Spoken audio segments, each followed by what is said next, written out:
Bueno compañeros, muy buenas noches. Hoy vamos a empezar a hablar acerca de las escuelas de pensamiento ético y la filosofía. Entonces, espero que esta charla sea de su agrado. Por favor, coméntenme cualquier cosa que ustedes quieran comentar acerca de ese tema, o si quieren hacer algún tipo de disertación, con mucho gusto.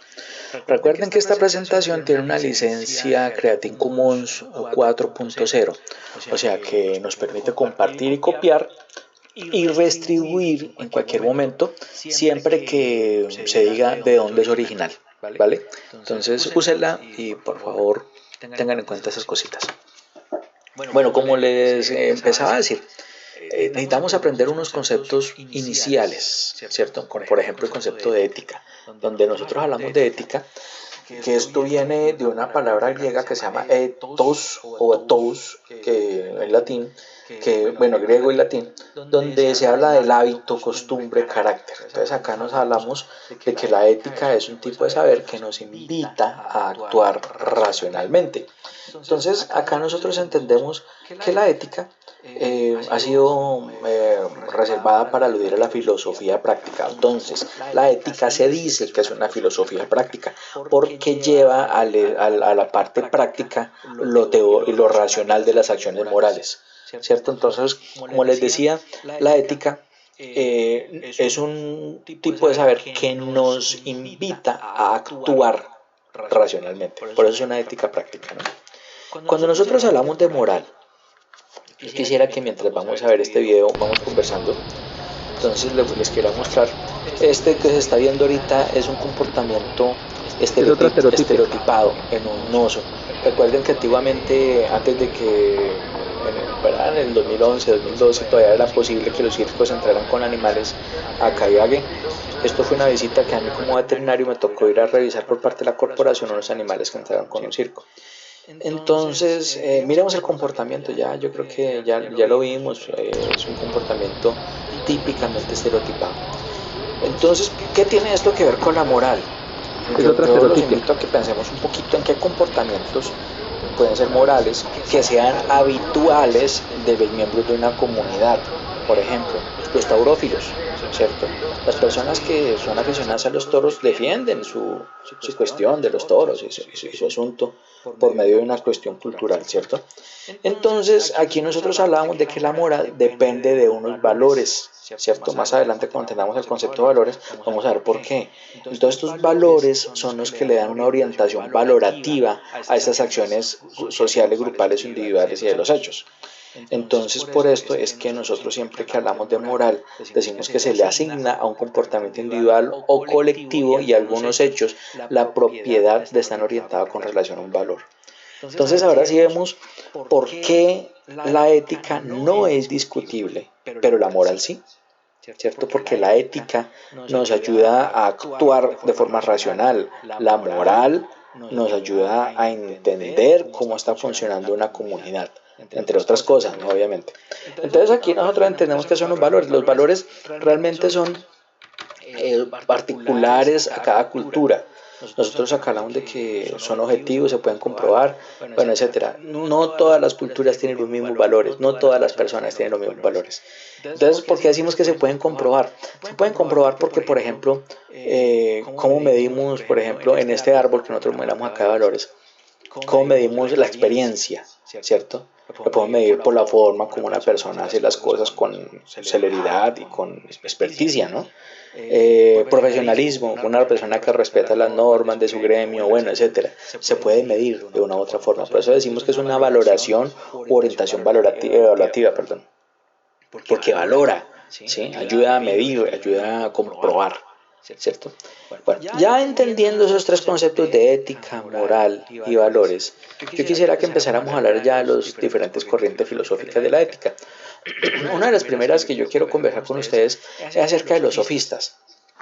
Estos señores sofistas eran personas muy interesantes, eran de esos maestros que iban viajando de polis en polis, desarraigados, forasteros, no tenían una vivienda fija, ¿cierto? Ellos vivían de lo que la gente les daba. Entonces me hace acordar mucho de esta situación que vivían hace algunos años, no sé si todavía, hace mucho rato no voy a Bogotá, pero se acuerdan en Lourdes cuando se daban cuentos los cuenteros. Ellos llegaban y comenzaban a gritar, ¡cuento! ¡Cuento! ¿Se acuerdan que ellos gritaban por todo el parque de Lourdes? Entonces uno ya sabía, ¿no? Entonces, estos manes van a contar, eso era como después de las 4 de la tarde comenzaba la furrusca ya. Entonces ahí en las escaleritas la gente se sentaba, ellos cogían una banquita, se ponían a contar sus cuentos. Y al final la gente, ellos pasaban la mochilita y la gente les echaba plata. Eso era, inclusive ganaban bueno, que yo era amigo de esa gente. Pues, yo andaba con el combo Primo Rojas y toda esa gente, y ellos ganaban bueno, una salidita de cada uno. Estoy hablando del año 2002, 2003, estaban sacando 60, 80 mil pesos en una salidita. Bueno, estos sofistas, una de las cosas principales que ellos hacían, muy chéveres, era introducir el relativismo proponiendo una convivencia armoniosa entre todas las polis. Entonces ellos, como se iban de polis en polis, eran también como el chisme, ¿no? Entonces iban averiguando, aquí pasó esto, acá toca hacer esto para que estemos de acuerdo con eso. Entonces iban también contando muchas historias. Uno de los sofistas más importantes, yo no lo nombraré a todos, simplemente voy a nombrar algunos que me parecieron importantes, está Protágoras. Protágoras fue un sofista muy reconocido, que era el experto en retórica. Él decía las cosas de una forma y la repetía y la repetía y la repetía hasta que la gente entendía. Acá les coloco un ejemplo. Mire, por ejemplo, él decía, el hombre es la medida de todas las cosas, de las que son en aquello que son y de las que no son en aquello que no son. Uno se pone a mirar esa frase y se pone a repetirla muchas veces y cada vez se enreda más, ¿no? Entonces una de las cosas en que este señor Protágoras comenzaba a explicar era que uno debía entender a asumir estos cambios. Bueno, entonces él al final proponía, al final de explicar muchas veces este texto, él decía, la medida, que lo que el hombre es la medida, es la norma de juicio y todas las cosas son las experiencias y hechos en general. Entonces el hombre es la medida de todas las cosas, ¿cierto? Entonces aquí estamos hablando de que del hombre dependen todas las cosas que le pasan, todas sus experiencias, hechos en general. Entonces esto dice, bueno, si nosotros somos responsables de lo que hacemos, entonces debemos ser precavidos. Entonces hablamos del homo mensura, o sea que el hombre es la medida y de él depende toda la moral. Es un tema chévere, más adelante vamos a discutir ese tema.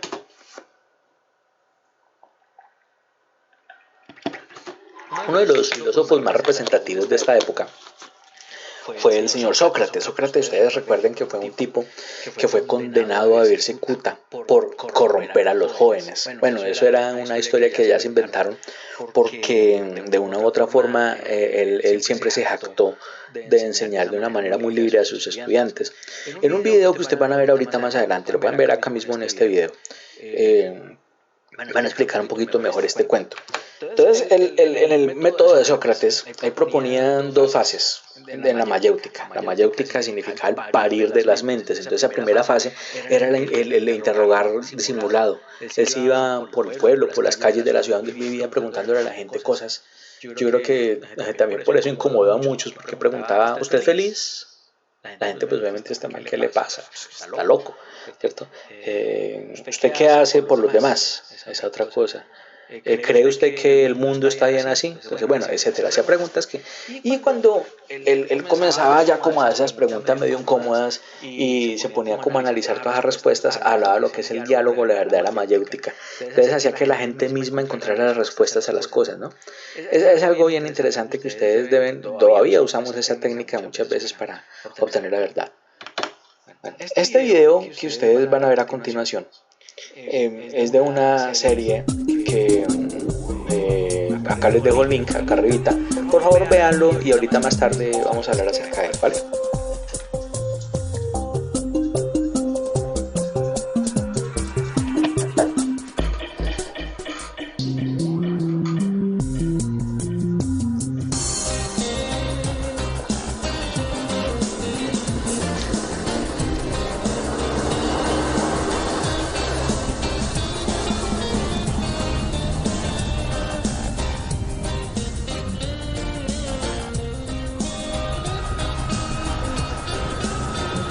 We might well wonder whether ancient Greek civilization still has anything to say to us. Travel around Athens today, and you see that the modern city looms much larger than the traces of its past. And yet, just as we get the odd glimpse of old buildings, so too it's sometimes possible to catch a hint of the ideas the ancient Greeks have given us. Almost 2,500 years ago, a philosopher was born here. His name was Socrates, and he's come to symbolize one of philosophy's most inspiring gifts to the rest of us. The idea that thinking logically about our lives might help us to be more certain of ourselves, more independent, less conformist, less hamstrung by what other people think. It's the dream that philosophy might set us free. I'd come to Athens to see how a man who famously died for his beliefs might give us the confidence to stand up for our own. Socrates wrote nothing down, and we know what he said chiefly through a series of dialogues he features in, written by his pupil Plato. We're not even sure that this strange little statue is of him. We know he was born in 469 BC and was married to a famously shrewish woman called Xanthippe. When asked why he'd married her, he replied that a horse trainer had to practice on the most spirited animals. There is one fact about him that stands out. Among all ancient philosophers, he is perhaps the greatest. And there is no clearer evidence of this fact than that he's the only philosopher readily available as a fridge magnet. The magnet suggests another fact about Socrates, that he was extraordinarily ugly. In the history of a subject with many notably ugly practitioners, he was surely the ugliest. Even his very good friends compared him to a stingray, a satyr, and a grotesque. He compounded his looks by almost never washing, rarely changing his cloak, and never wearing any sandals. It was said that he'd been born in order to spite shoemakers. Socrates' idiosyncratic habits point the way to one of his most inspiring ideas, that we should find ways to build confidence in our own beliefs and not be too swayed by the opinions of others. There are great similarities between humans and sheep. We may not have wool on our backs or emit baaing sounds, but we often have an urge to follow our fellow creatures passively and have a horror of breaking away from the group.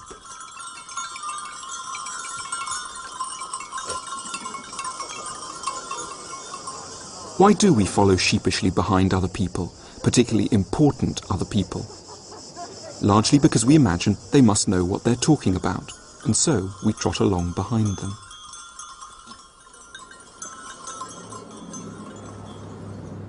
Until 1998, Andrew Miller was a loyal employee at this company, British Biotech in Oxford, where he was Director of Clinical Research.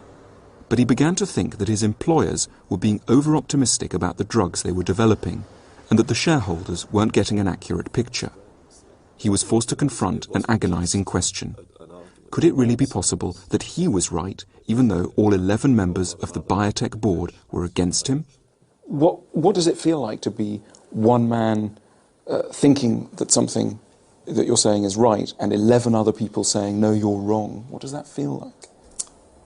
Well, it's a frustrating situation.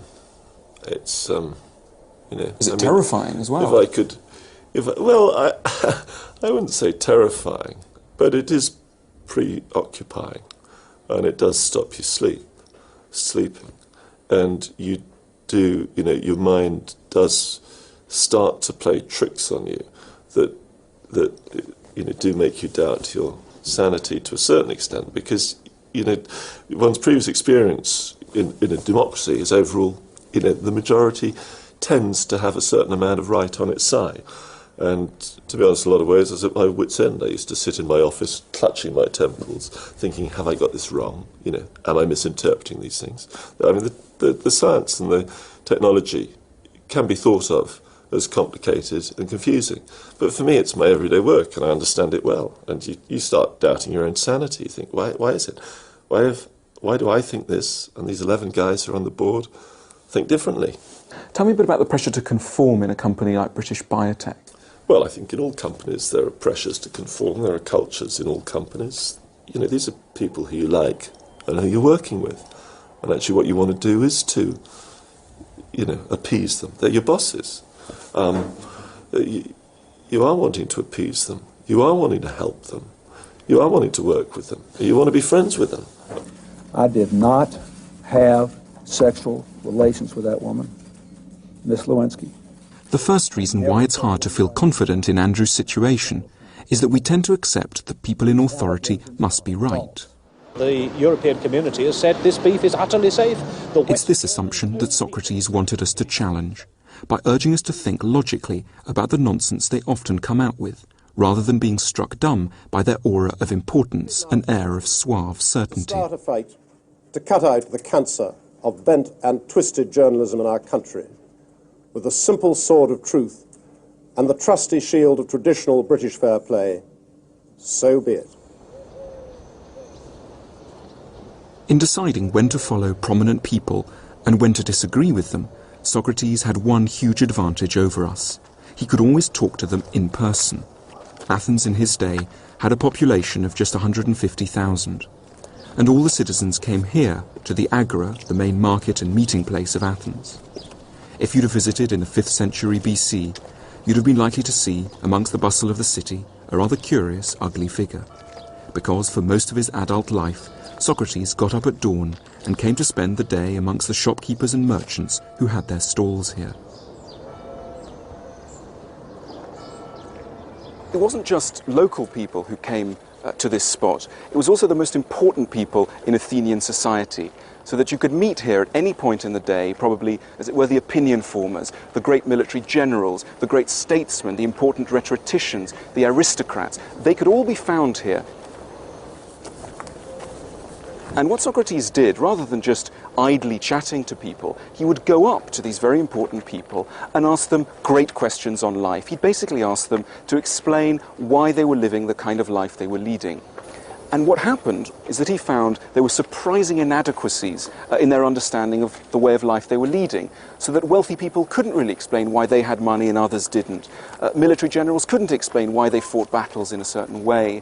And I think we take away from this a fascinating lesson, which is that if you have the luck, or at least the courage, to go up to important people and question the way that they're leading their lives, you might be able to find surprising inadequacies of which their very confident demeanour gave absolutely no indication.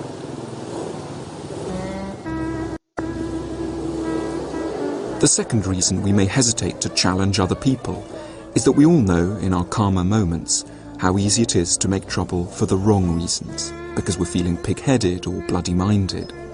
Socrates was a nonconformist, and he made trouble for Athenians. But he wasn't motivated by an arrogant wish that everyone should do things his way, nor by the kind of willful eccentricity we might think of when we hear that he went around barefoot and never washed his cloak. What makes his nonconformity valuable is that it was motivated by the desire to find the truth and challenge lazy assumptions, rather than the wish to make trouble. Well, this is roughly what Socrates would do. He'd walk down the main streets in the marketplace of Athens and go up to people and ask them large questions about the meaning of life, which is, in a way, a very fascinating thing to do and also a very irritating thing to do. If you ask people to explain their beliefs, they'll tend to react with aggression a lot of the time. We'll see what happens here. Excuse me, can you tell me, what do you think justice is? That's a little hard to say. It is. It's a good question.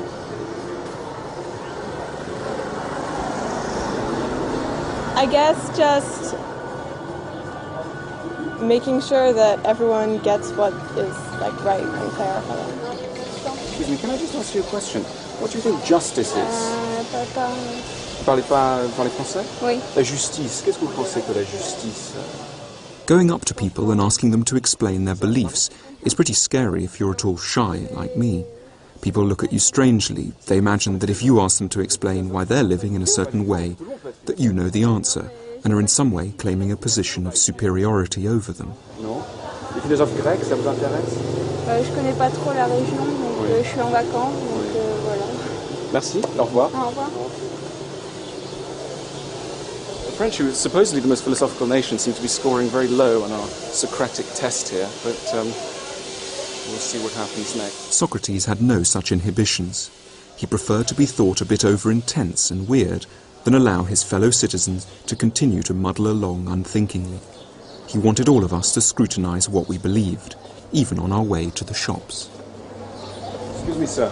Can I just ask you, what do you think the good life is? No, it doesn't. As you can probably imagine, Socrates annoyed a lot of Athenians in this way. But at the heart of his approach is an extremely egalitarian idea that everyone has the duty to reflect on their life, and that we are all surprisingly capable of doing so. You have to be in order to be happy. You need to have fun. You need to have people that love and care about you, and people to love and care. We're not often expected to explain why we live the way we do. Socrates asks us to overcome our laziness and timidity, to work out what we really think, and stand by it once we have. What do you think self-control is? You're talking to the right person. Self-control, being able to say what you mean at exactly the right time and get your message across. Philosophy, in his hands, is an invitation open to us all to intelligent non-conformity. We just think we're philosophers. Why? What makes you philosopher?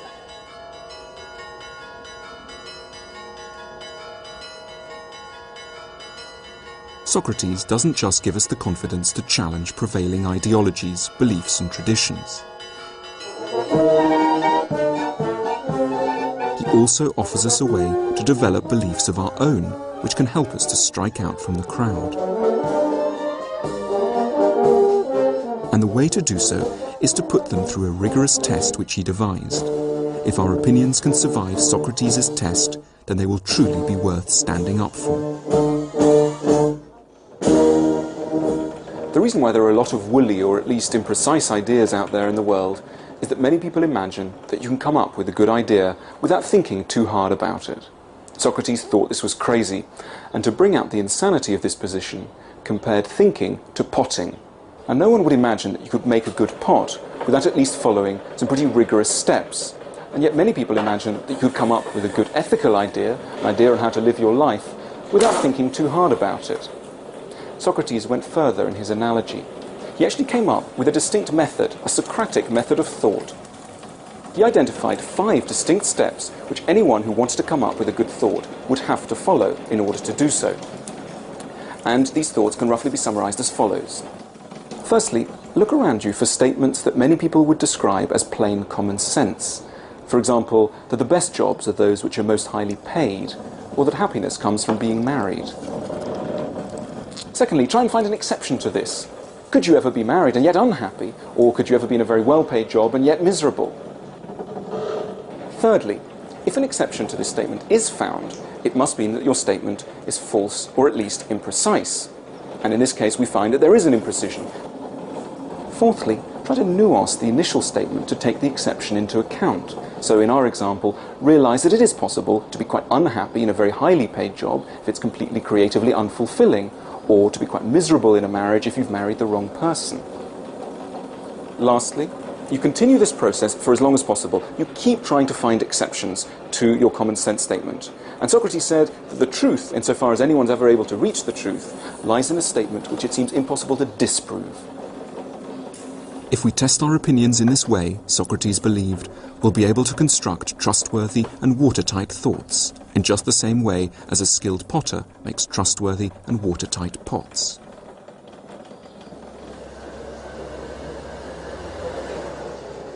The point of Socrates' method is that it makes you far less passive, less inclined to follow the other sheep. If other people disagree, we don't just have to say, limply or petulantly, well, I think I'm right, but I can't tell you why.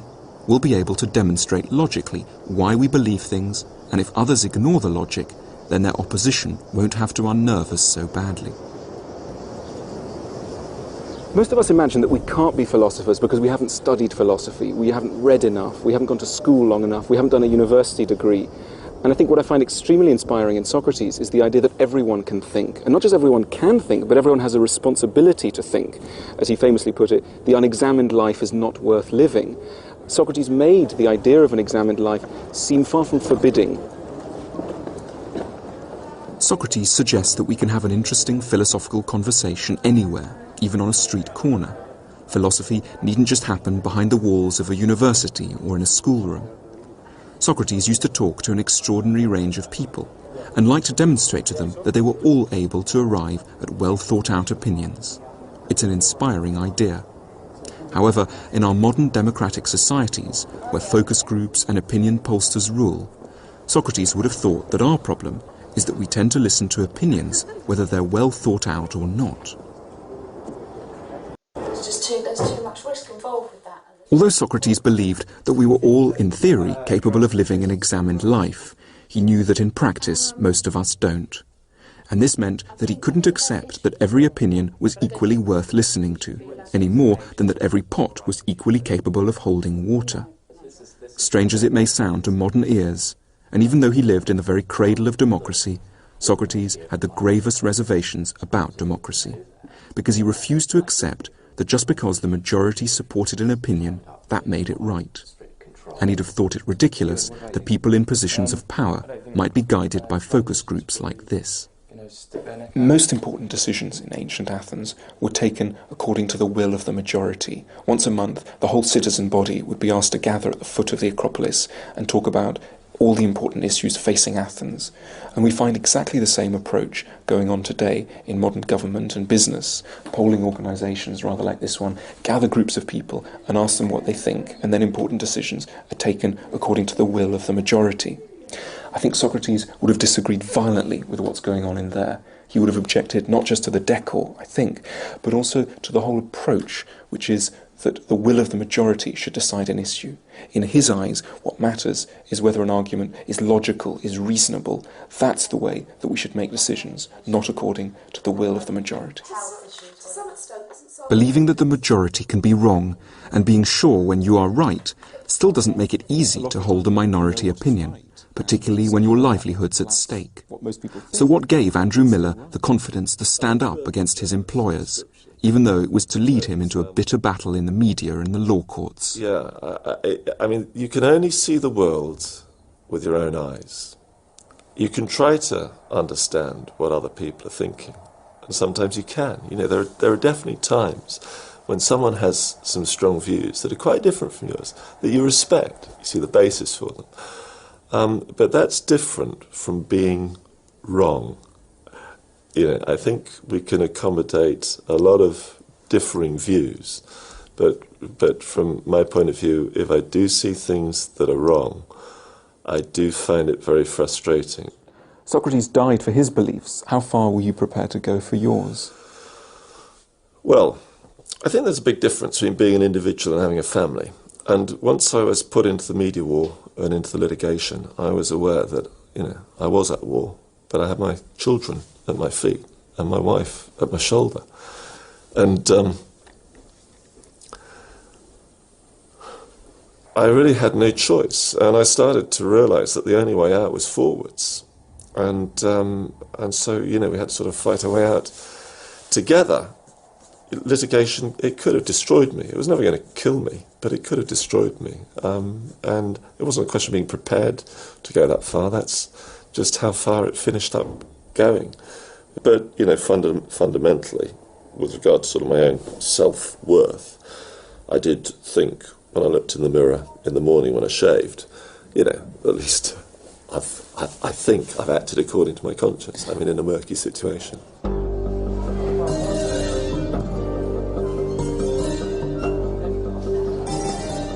Andrew feels that he's been vindicated by the out-of-court settlement he received from his employers.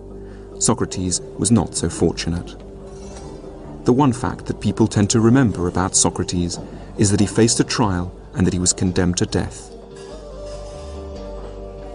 This has remained a very potent image, so that if you walk around the streets of Athens today, you can still see the scene represented all over the place. And that's because it has become an immensely powerful symbol of someone standing up courageously and intelligently against the will of the majority.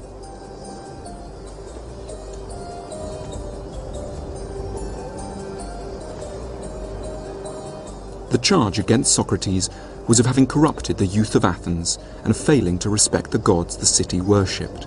The potential penalty was death. One March morning, Socrates was asked to show up at the courthouse in Athens, and Socrates was facing probably a jury of 500 Athenian citizens, And what we do know is that the atmosphere inside the courtroom was relatively hostile towards Socrates from the very beginning. They were suspicious of this man. Many of them had been questioned by him before, and they were not on his side. So Socrates was really facing the possibility that he would die, and yet he didn't lose his nerve.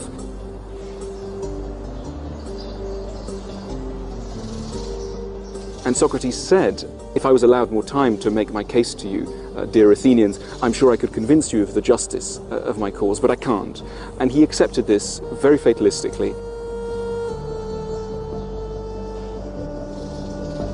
When the final vote came to be taken, the majority of the jury decided that he was guilty and that he should be sent to death.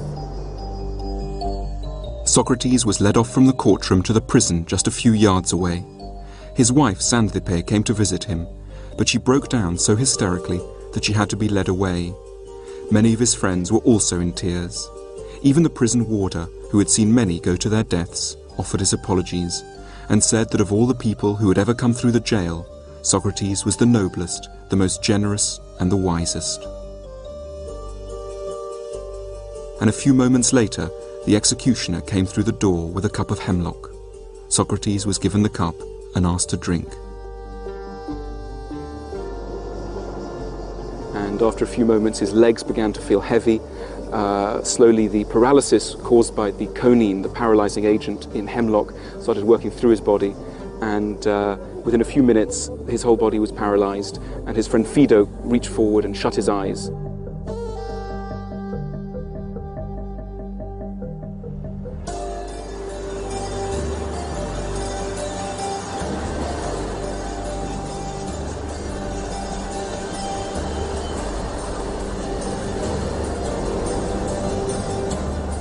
In Athens today, there's very little of the glory that was ancient Greece and that has inspired the world ever since.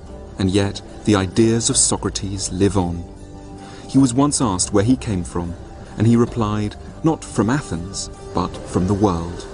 And he remains in many ways the global philosopher, born in Athens, but speaking his message to the whole of humanity. Of course, very few of us will be called upon to die for our beliefs. But Socrates makes us see that we all have the capacity, and indeed the duty, to stop following opinions passively, and instead to develop beliefs we can truly have confidence in. Though we're often reluctant to see it, all of us can make the transition from being a sheep to being a thinking person, that is, a philosopher.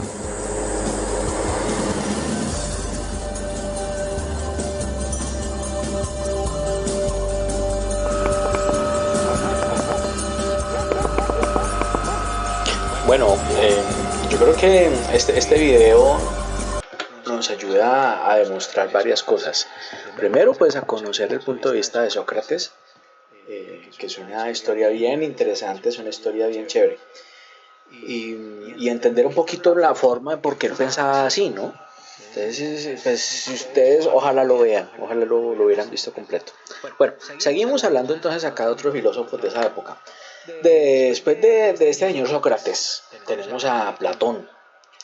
Platón fue uno de los discípulos favoritos de Sócrates. Resulta que fue de este tipo, se dice que Sócrates era una persona que venía de una familia más o menos acomodada, ¿no?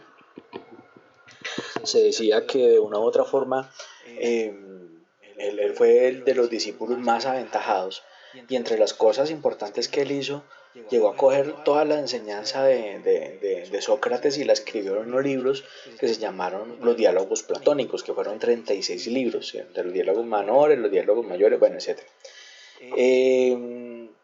También se dice que como Platón era de una familia más o menos acomodada, su familia más adelante le dio la facilidad de conseguir un sitio donde seguir con el legado de Sócrates, y fue la famosa academia, que era una casa, una propiedad que era la familia de Platón, y allí fue donde comenzó a trabajar con otra gente. Ahí empezó a cobrarles la enseñanza. Al principio era una cosa muy altruista con Sócrates, pero este señor ya vio como la oportunidad. Entonces acá fueron donde salieron los primeros catedráticos. Los catedráticos eran personas que se paraban en una cátedra, que era una piedra grande que colocaban en el centro del aula, donde se paraba el maestro a dar su clase.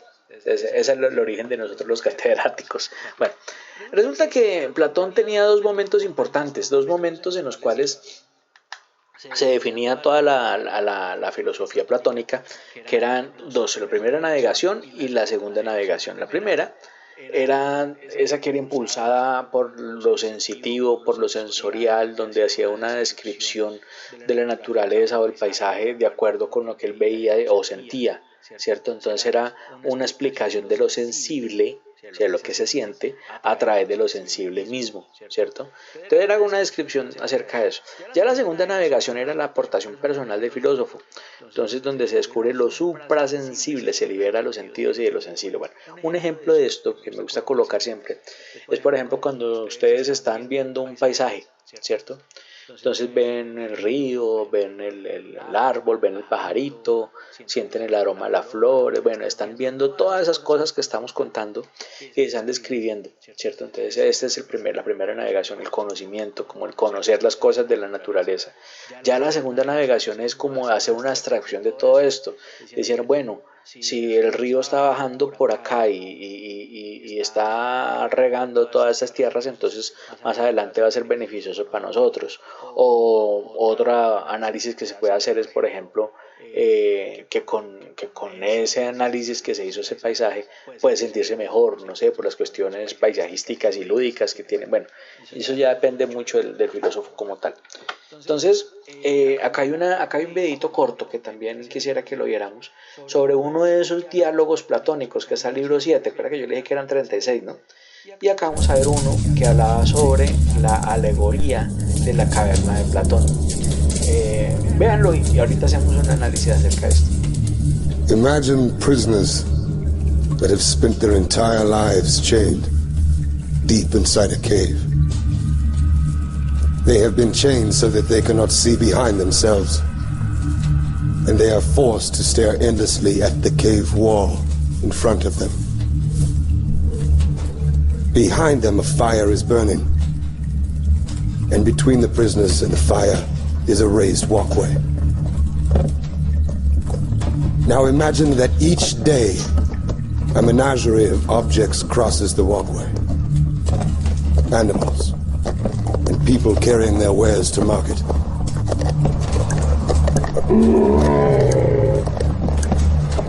Their shapes create an intricate shadow play on the wall in front of the prisoners.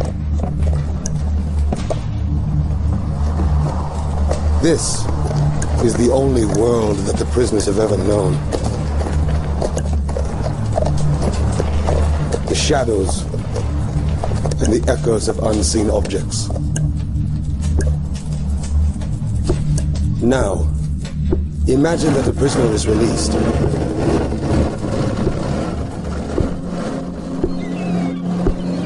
After some time adjusting to the blinding light, the freed prisoner will begin to experience the world outside of the cave for the very first time. And it is like nothing he could have ever imagined.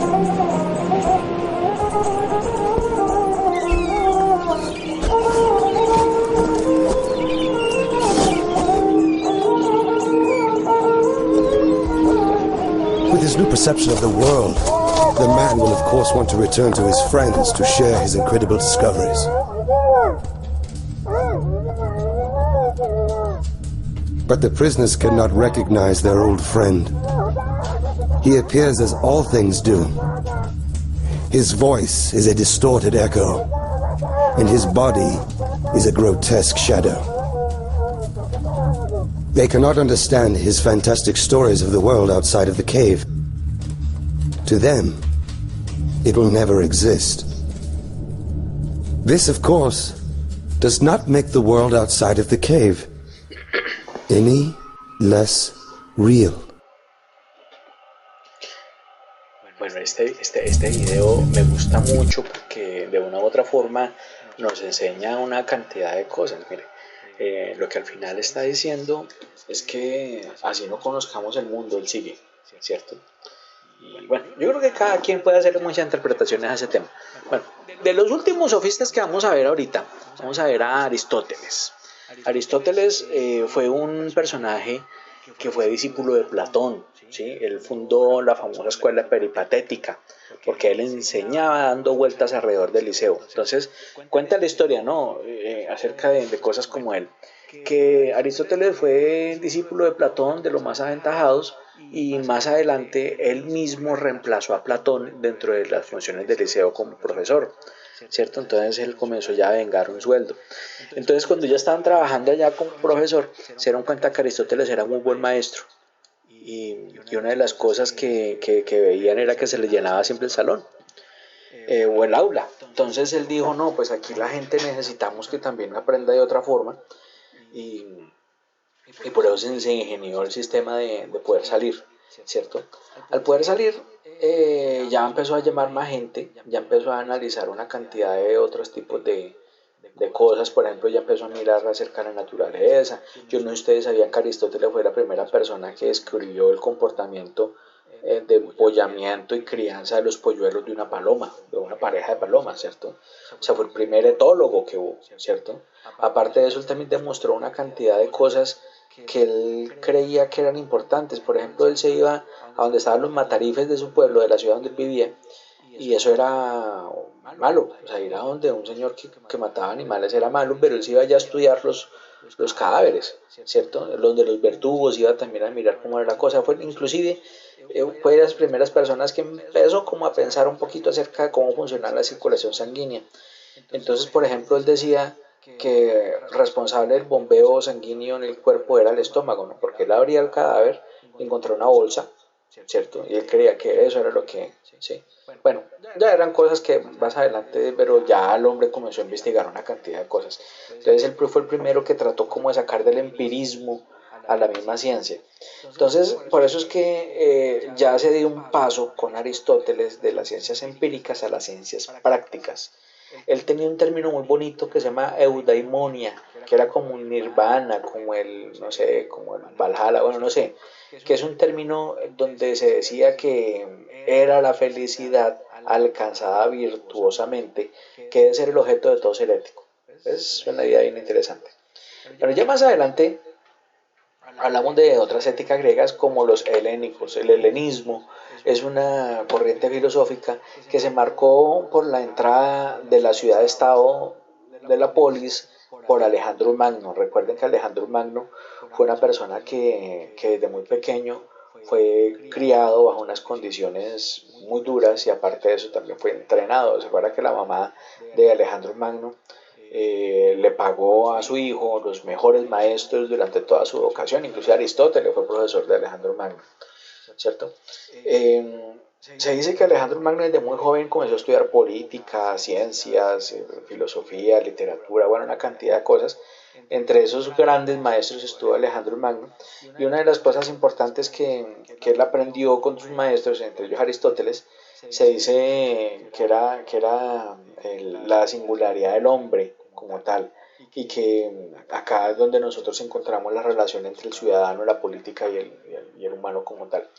Si ustedes se acuerdan, Aristóteles escribió un libro que se llama Cartas a Nicómaco o la Ética nicomaquea.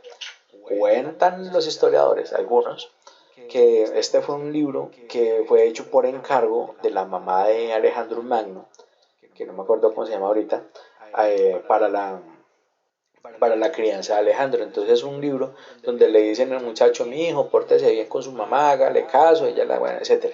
Entonces ahí es un libro muy interesante. Yo creo que muchos de nosotros nos pusieron a leer ese libro en el colegio y es una cosa bien chévere. Dentro de los helénicos, uno de los personajes que más me gustan a mí es este señor Epicuro. Epicuro, muchos dicen que él era buena vida. Bueno, ahorita vamos a hacer un videito también de este otro señor. Si lo quieren ver, véanlo. Si no, se pueden saltar esta parte del video, pero ahí está el videito en la caja de materiales, en la caja de herramientas del curso, está el video individual. Si lo quieren ver igual, lo podemos ver acá. Epicuro clasificaba los placeres como bienes que rigen la vida moral. Bueno, no es el placer como tal, sino que los judíos discriminaban. Entonces él hablaba básicamente en términos de placer y no placer. Por eso es que mucha gente hablaban de que Epicuro era como un hedonista, ¿no? Decía Epicuro que el verdadero placer consiste en la ausencia de dolor corporal y la carencia de perturbación del alma, o sea, la aponía y la ataraxia. Los términos tan bonitos, ¿no? Y suenan hasta rico. La política compromete la felicidad, pero se vuelve necesaria para la vida moral, ¿cierto? Entonces acá hablan del único vínculo realmente efectivo entre el hombre y el individuo, es la amistad. Vamos a ver más adelante en este videito de qué forma podemos nosotros complementar esto. Fíjense en las etapas de la felicidad de Epicuro, que son 3 cosas bien importantes. Más adelante hablamos de eso.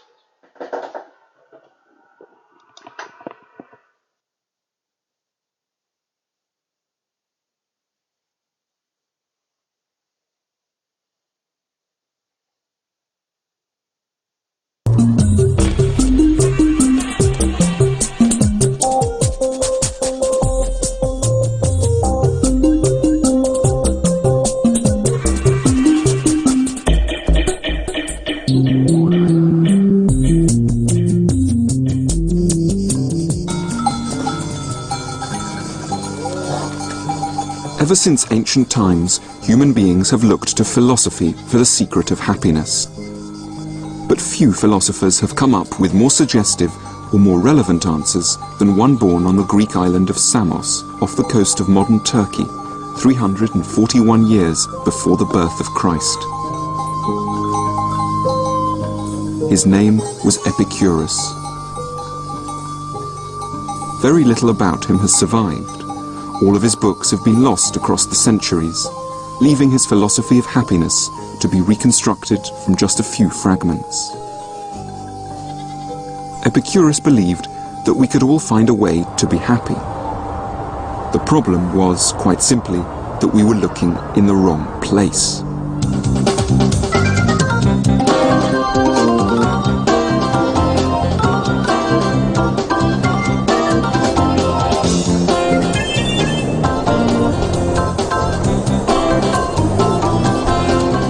Unlike many philosophers, Epicurus's idea of happiness actually sounds rather fun.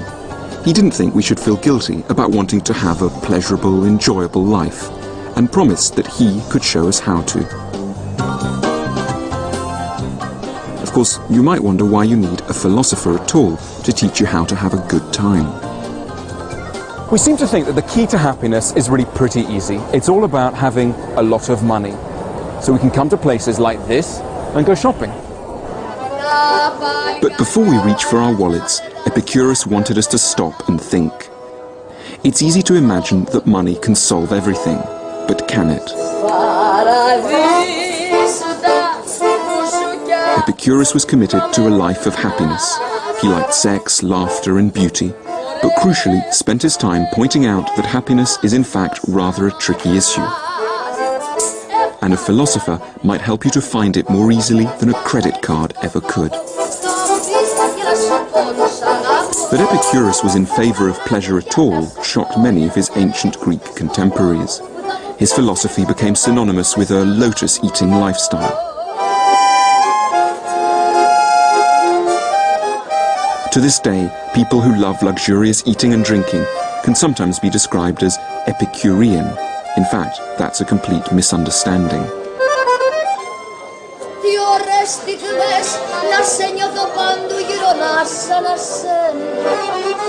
Epicurus said that pleasure was the most important thing in life, and yet if we actually look at the way that he lived, it seemed he led far from a luxurious life. His house was very simple, his clothes were extremely basic, he always drank water rather than wine, he found fish much too expensive, and he was happy just eating meals with bread, vegetables and a few olives. He once asked a friend, "Send me a pot of cheese so that I can have a feast whenever I like." These were the kinds of tastes of a man who described pleasure as the end of life.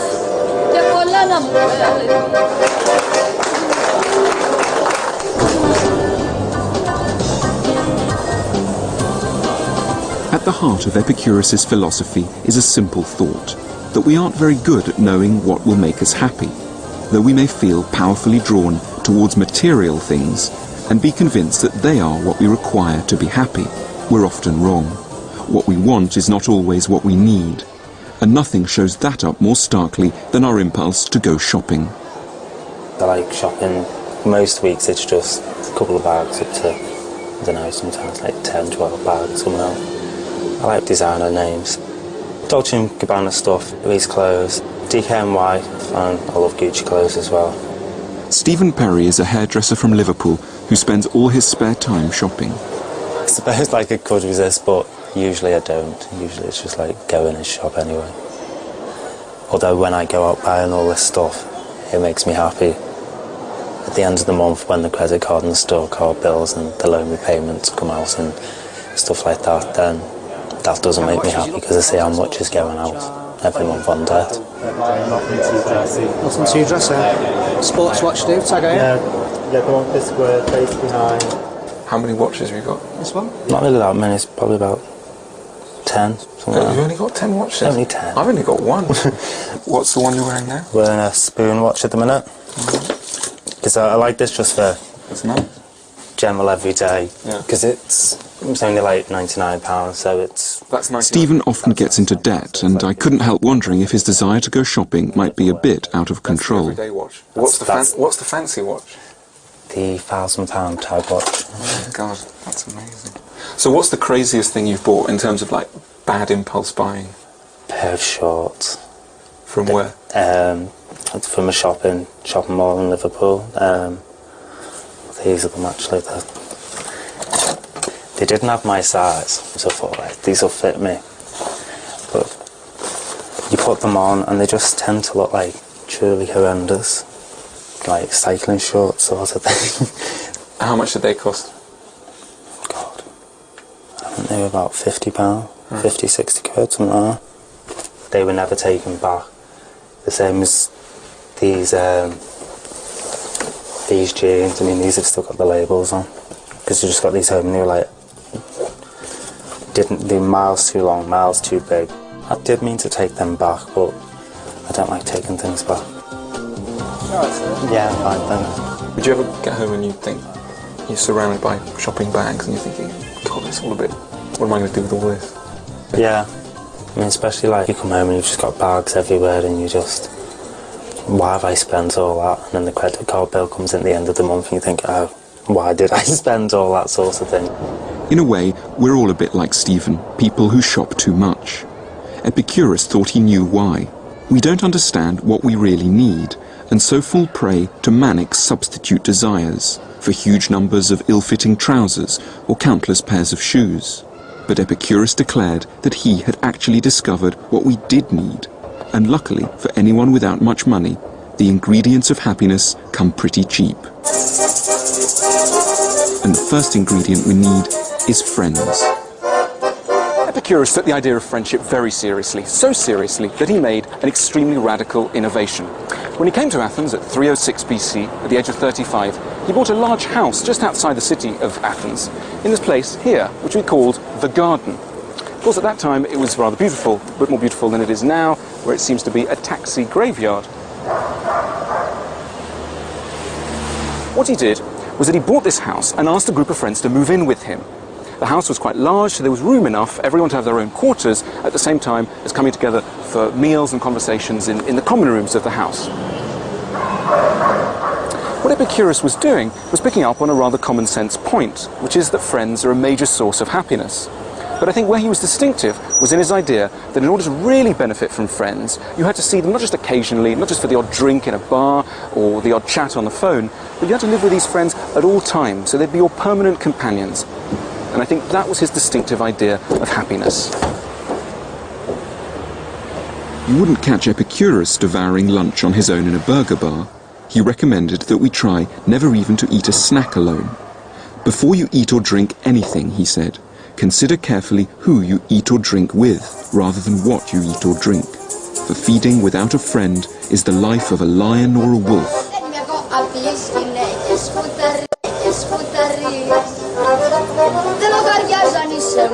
The second thing Epicurus thought we needed to be happy was freedom.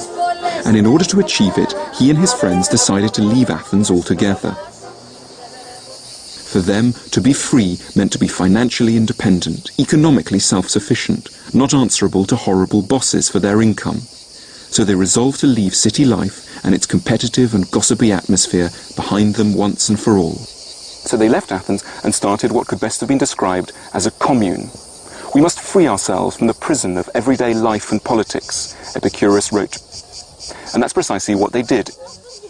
The life was simple, but at least they enjoyed their freedom. They didn't mind if they looked shabby or didn't have as much money as other people, because they were self-sufficient and had gained their independence from what other people thought. There was, in the financial sense, nothing to prove. Epicurus believed there was a third ingredient necessary for happiness, and that was an analysed life, by which he meant a life in which we take time off to reflect on our worries, to analyse what is troubling us. Our anxieties quickly diminish if we give ourselves time to think them through. And to do that, we need to take a step back from the noisy distractions of the commercial world and to find time and space for quiet thinking about our lives. Of course, having loads of money has never made anyone unhappy, but I think the lovely idea in Epicurus is that if you're denied money for whatever reason, and yet you have his three goods, that is, you've got friends, you've got an analysed life, and you're self-sufficient, then you'll never be denied happiness. And conversely, if you've got loads of money, but you're lacking friends, you haven't got a self-sufficient life, you're not doing a lot of analysing, then you'll never be happy, according to Epicurus. So if we try and draw this relationship between happiness and money on a graph, imagine that on this side of the graph, you've got levels of happiness, happy you are, and then on this side, you've got levels of income. Now for Epicurus, so long as you've got enough money to provide you with the essentials of life, you can start to be happy fairly early on if you have his three goods. And you won't get any happier the more money you accumulate. Level of happiness stays pretty steady.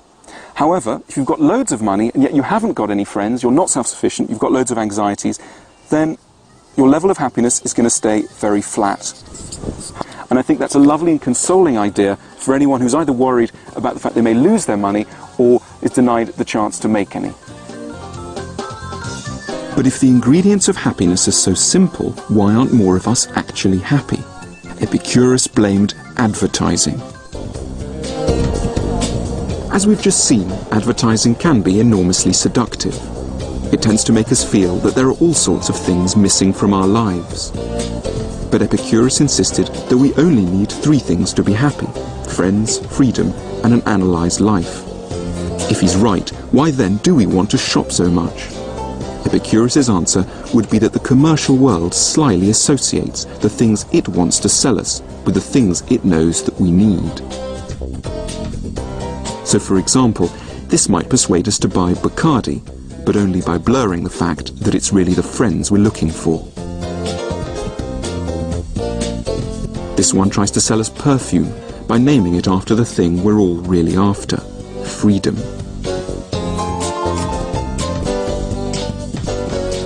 And this one flogs us whiskey by promising the calm resolution of our problems that only an analysed life could bring us.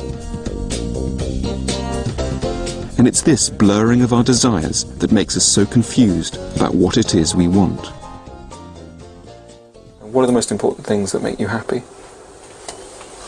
The people around me. If they're happy, then I'm happy. And like if work's going good, then that makes me happy as well.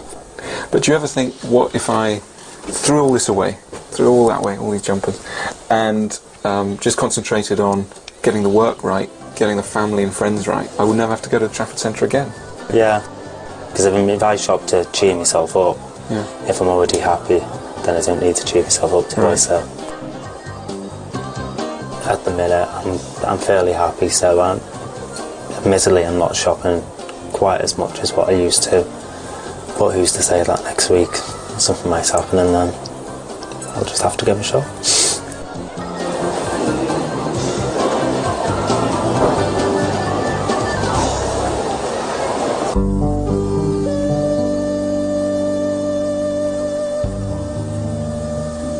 Epicurus may have lived more than 2,000 years ago, but he would have understood the pressures that make people like Stephen shop so much, and he had a bold and practical solution to counter them. The place to find it is here, in a dusty and remote corner of southwestern Turkey. That Epicurus should still speak to us at all is something of a miracle, as every one of the 300 books he wrote has been lost. But his philosophy developed into a kind of creed, almost like a religion, and remained popular for some 400 years. Epicurean communities were founded in places like this all across the ancient world, and it's largely thanks to them that fragments of what Epicurus wrote have survived.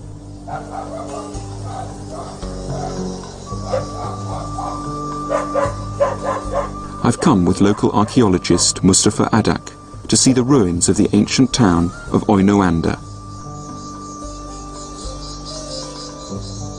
Oinoanda was once home to 25,000 people, a place with a lavish theatre, a busy marketplace or agora, and a huge aqueduct.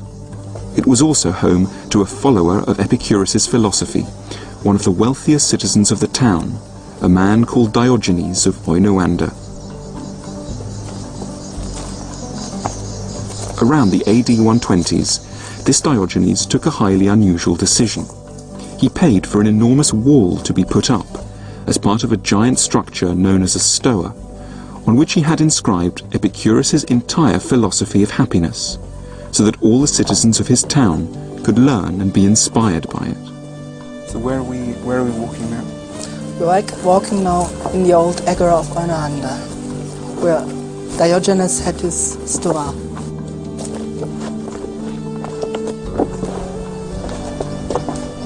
What we're seeing now is there's these bits of the wall. The stoa was broken up by earthquake, most probably, and there are more than 200 fragments of the inscription.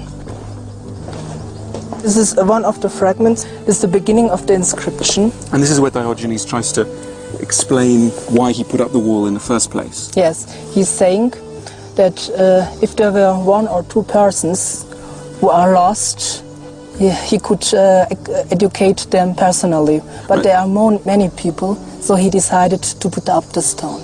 Right, so if there were just one or two people who didn't know how to be happy, he'd go and talk to them, but because there are so many, the best way to help them is to actually put up a wall in the middle of the town. That's right.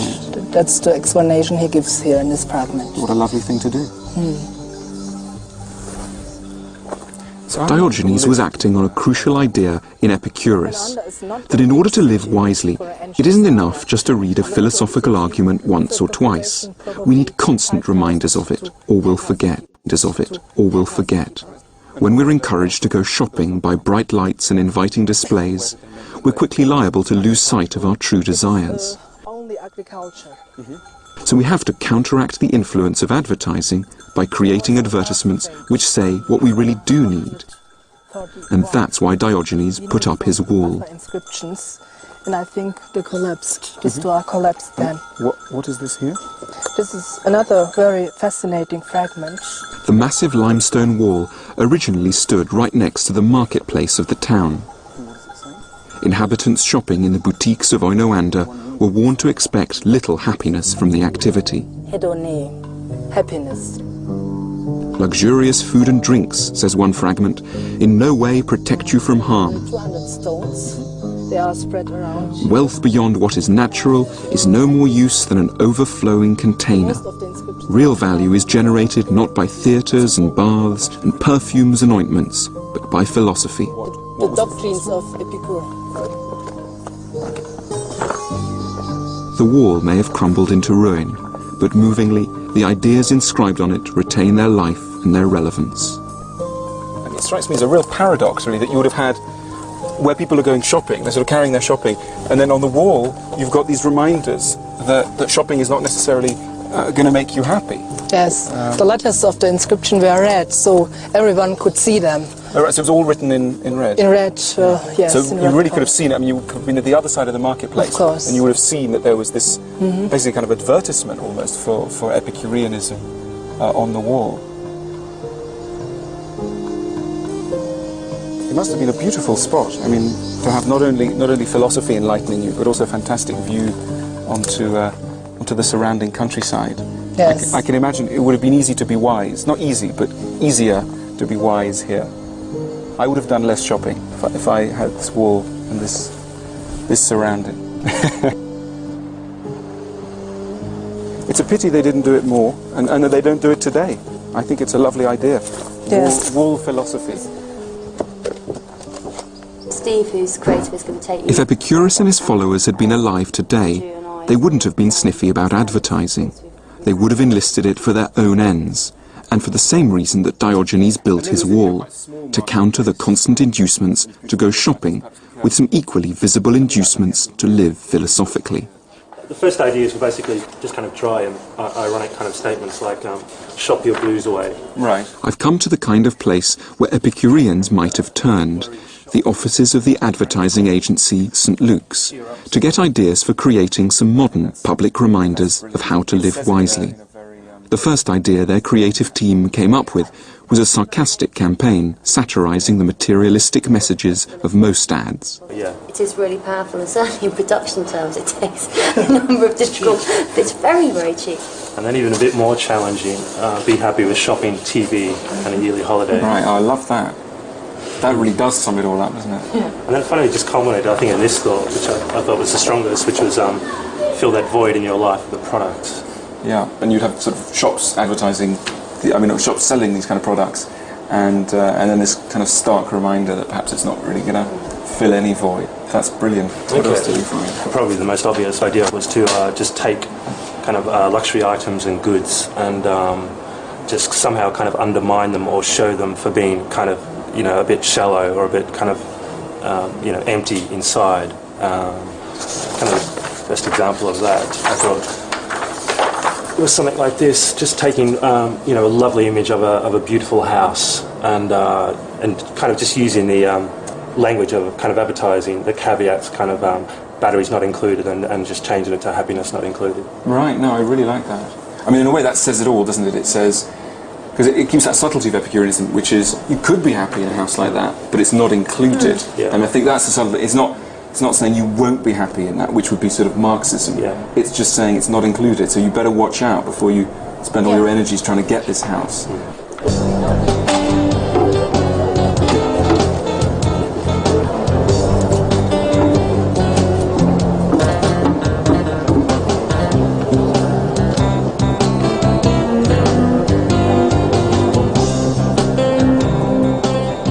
Unfortunately, philosophers have rarely had much money for advertising campaigns.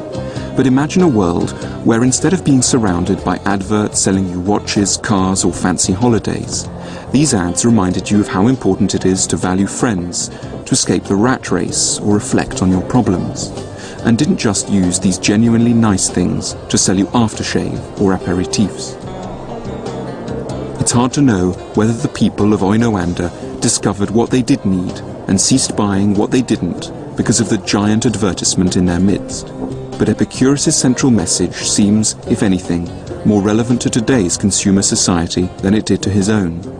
And there's no reason to believe that happiness is any more included in the many more things we can buy. Of course, putting up one poster in the Trafford Centre in Manchester couldn't on its own turn back the tide of consumerism.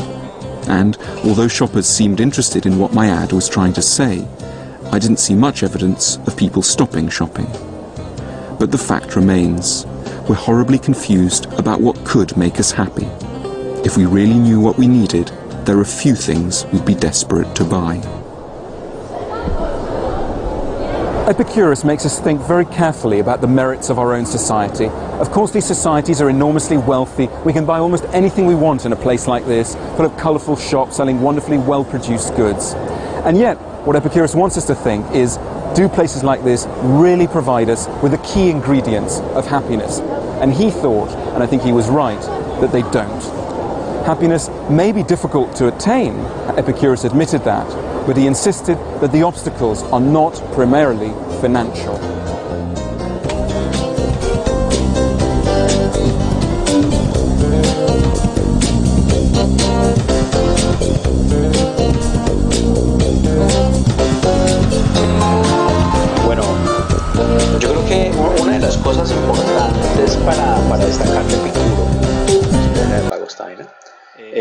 Es el hecho de que él haya descrito 3 momentos especiales para la búsqueda de la felicidad verdadera, que es el tener amigos, la libertad y una vida analizada. Yo creo que será muy chévere que luego más adelante, que pesar que por estos medios es como complicado hacer esos debates, pero miren que ese tema se puede conversar mucho más adelante. Bueno, entonces seguimos. Ya pasamos de Epicuro, ahora metámonos con otro cuento que son el famoso estoicismo. El estoicismo se caracterizó por varias cosas. Ellos eran como los que promulgaban el ideal comunitario, ellos hablaban de la famosa apatía estoica. Resulta que ellos cuando hablaban de apatía estoica era gente que vivía en condiciones muy, no sé, como muy frugales. Inclusive usted ve en esa imagen, es típica de un estoico de esa época, que vivía en la calle, básicamente rodeado de los animales que lo acompañaban. Y ellos decían de que las obsesiones de las personas eran lo que lo hacían infeliz. Entonces esas obsesiones se asimilaban con las pasiones. Entonces por eso decían que debían eliminar las pasiones, que eran las cosas que obsesionaban al ser humano para lograr la felicidad. Entonces era un pensamiento muy interesante. Ellos eran panteístas. Ellos decían que si se moría una persona, luego volvía a renacer con otra experiencia, ¿cierto? Dentro de esos estoicos chéveres estaba don Zenón de Lea, que él hablaba de la oquiosis. Él hablaba de que es natural para el hombre la naturaleza racional, y ello se manifiesta con el logos. O sea, el logos es producto del bien, y el mal aquello que lo perjudica. Entonces el bien se representaba con el logos, y aquello que no que fuera perjudicial para el logos, o sea, el conocimiento la naturaleza racional del hombre, era el mal, ¿cierto? Más adelante es un tema que de pronto los estoicos no duraron mucho tiempo, pero a partir de aquí es donde más adelante surgen los cristianos. Entonces por esto yo quiero hablar primero de las religiones. Entonces las religiones epistemológicamente tienen siempre tres divisiones principales o tres componentes principales. Uno que es el mito, la ética y el rito. Entonces yo acá les comento, por ejemplo, esta imagen que ustedes ven acá es un libro que hicieron los niños de este resguardo Tamanaza en Paniquita, eso queda en Rivera Huila, donde ellos de una u otra forma explicaron con dibujos su mandato ancestral, o sea, su mito de origen. Entonces luego se les cuento bien qué es este cuento.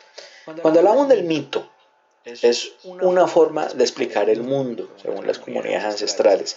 Entonces es una idealización de la verdad que generalmente se hace con el fin de entender la naturaleza. Miren, los católicos, los judíos, bueno, todas las religiones tienen mitos. La Biblia misma es un libro lleno de mitos, ¿cierto? Me perdonarán los católicos o los que leen mucho en la Biblia, pero es un libro que tiene una creación literaria muy intensa, donde se cuenta una cantidad de percepciones acerca de la naturaleza que para la época eran acertadas, ¿no?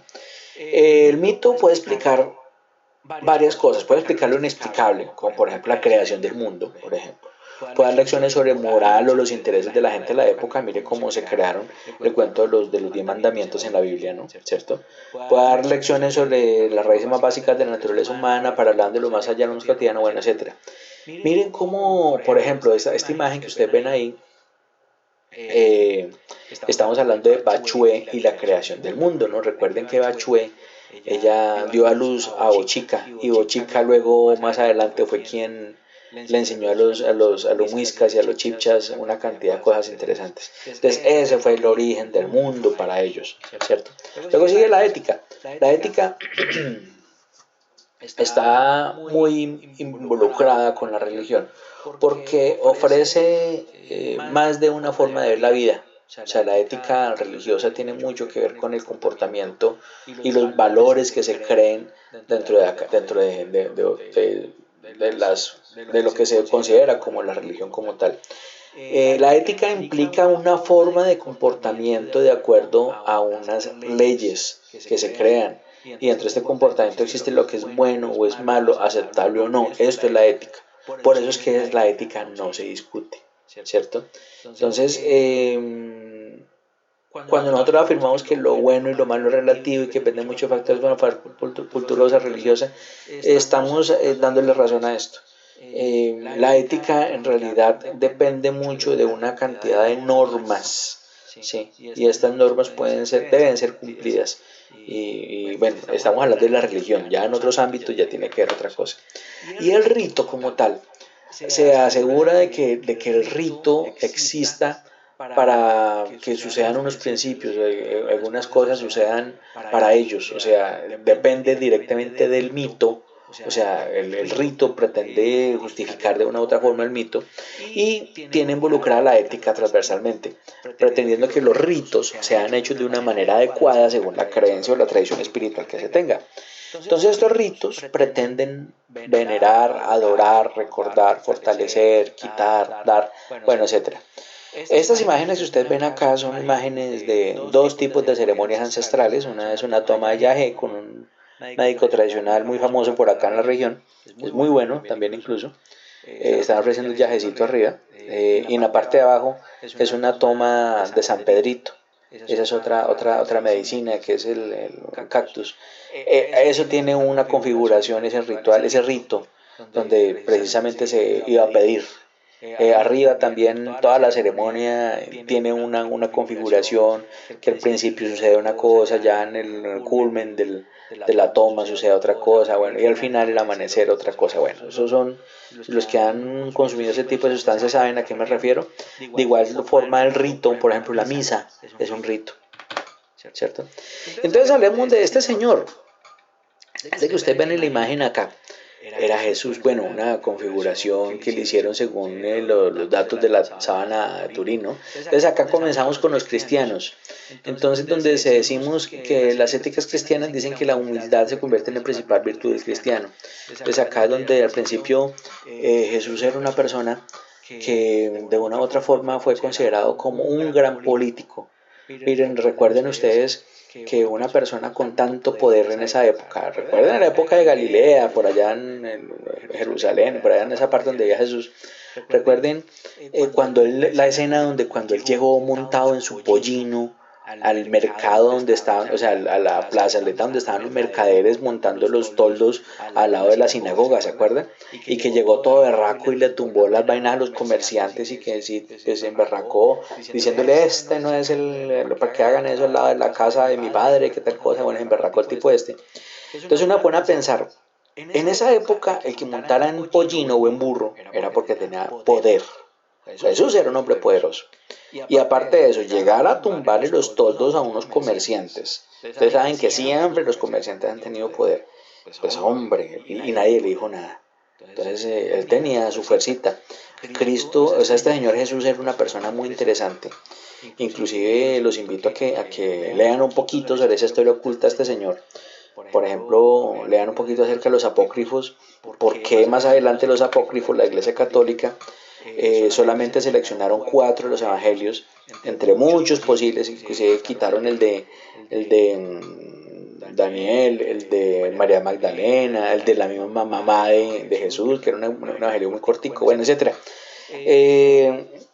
En el año 325, en el Concilio de Nicea, se seleccionaron solamente el evangelio de Mateo, de Marcos, Lucas y Juan, y se quemaron los demás. Entonces esto hicieron para que la Biblia fuera configurada según las necesidades de la nueva iglesia de esta época. Eso fue una de las cosas que dieron, ¿cómo le explico yo? Como la entrada a la Edad Media de una otra época. Y también surge una cuestión que se llamaba una escuela de la ética cristiana, que es la famosa escolástica. La escolástica surge en ambientes académicos donde de una u otra forma siempre están relacionadas estas órdenes religiosas que tenían como objetivo educar a los bárbaros con Cristo. O sea, ellos tenían como fin ir a otras partes. Por ejemplo, uno de los objetivos de las cruzadas era ese, ¿no? Aparte de eso surgieron una cantidad de cosas interesantes, porque resulta que en este concilio también se reformó la iglesia a favor de la iglesia católica, donde ellos proponían dar una educación moral e intelectual a la gente. Ellos desconocían otro tipo de tradiciones espirituales diciendo que eran malas, ¿cierto? Ellos obviamente en este concilio de Nicea modificaron el calendario, ¿cierto? Como tal. Y se dieron cuenta de que muchas de estas tradiciones espirituales ancestrales para ellos, como los druidas, los asadrúos, los celtas, toda esta gente, hacían una vaina que era la adoración o la veneración de los ciclos de la naturaleza. Entonces, por ejemplo, ellos celebraban los solsticios, los equinoccios, los cambios de estación, la luna llena, todos los ciclos lunares. Ellos eran muy lunares, en cambio los cristianos eran solares, ¿no? Acuérdense, el calendario gregoriano es solar, el de los celtas y los de indígenas antes era lunar, ¿cierto? Donde son 13 lunas un año, 13 lunas y un día es un año solar, ¿no? Entonces ahí comenzaron a meterse en una cantidad de cosas, ya los cristianos comenzaron a hablar mal acerca de estas tradiciones paganas como los celtas y bueno, otra cantidad de cosas, y comenzaron a meterle ideas a la gente acerca de esto. Por ejemplo, el cuento del diablo como tal, el diablo no se cuenta en otros evangelios, sino en algunos cristianos como tal. No se cuentan como la figura del diablo como era en esas cosas, pero en esta época como estaban los paganos hablando de sus deidades, por ejemplo Cernunnos era una deidad celta que era como el protector del bosque y los animales del monte, algo así, era como la madre monte versión europea, mejor dicho. Entonces estos europeos vieron que eran tradiciones fuertes y comenzaron a satanizar estas deidades. Entonces, por ejemplo, Cernunnos era un tipo que tenía patas de cabra, tenía cuernos de cabra o de venado, no cuernos de venado, mantenía siempre con una flauta o un anillo en otra mano y mantenía con priapismo permanente. Entonces mantenían una parola a la berraca. Entonces le decían que era un sátiro, que era una cantidad de cosas, que era malo, que bueno, etc. Y así fue como la Iglesia Católica le puso cachos y cola al diablo, gracias a los paganos. Más adelante, por un encargo de la Iglesia Católica, le hicieron a unos curas alemanes la escritura de un libro que se llama Maleus Maleficarum. El Maleus Maleficarum fue un libro que se escribió básicamente para como manera de mostrar cómo se podían demostrar la brujería y cómo castigar a las brujas como tal. Entonces se dieron cuenta de que estas tradiciones celtas, ellas eran personas muy aseadas, ellas cuidaban muchas cosas y ellos cuidaban sus granos y eran personas que vivían en el bosque. También al cuidar sus granos ellos cuidaban, por ejemplo, sus gatos. Entonces todos los celtas que vivían en el campo tenían gatos. Entonces cuando los cristianos vieron, es que estos tienen gato, entonces eso está relacionado con el diablo. Ellos usaban el gato era para controlar las plagas que llegaban a sus hilos de grano, ¿no? Cuando acabaron con los gatos, porque creían que eran parte del diablo, se incrementó este problema de la peste negra, ¿no? Ustedes saben la historia de la pastera y la pestis y esto. Entonces ahí comenzó todo por una cuestión religiosa. Entonces ahí les cuento ese chisme, ¿no? Dentro de los éticos cristianos está San Agustín. San Agustín era una persona que de una u otra forma trató de compilar mucho el pensamiento cristiano con la filosofía griega como tal y ya meterle como su cristianismo, su cosa. Ellos hablaban del pecado original, que es el pecado original, si usted se enfermaba era porque Dios lo quiso así, ese tipo de vainas. Entonces de una u otra forma, más adelante está Santo Tomás, que en esa época ustedes acuérdense que los cristianos eran básicamente misóginos. Miren por ejemplo esta frase que dice este señor, pues no sé, me parece absurda, bueno, son pensamientos de la época. Y Santo Tomás propone 4 tipos de leyes, ¿no? La ley divina, la ley eterna, la ley natural y la ley humana.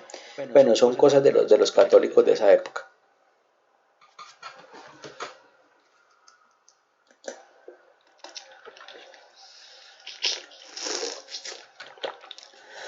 Ya para ir avanzando un poquitico, quiero contarles también una cosa que pasó en estas éticas modernas. Resulta que en estas éticas modernas, más o menos hasta los años, bueno, ya esto comenzó más o menos en 1600, 1700 más o menos, pero ya antes sucedió una cuestión que fue la llegada del hombre a América, el hombre europeo a América.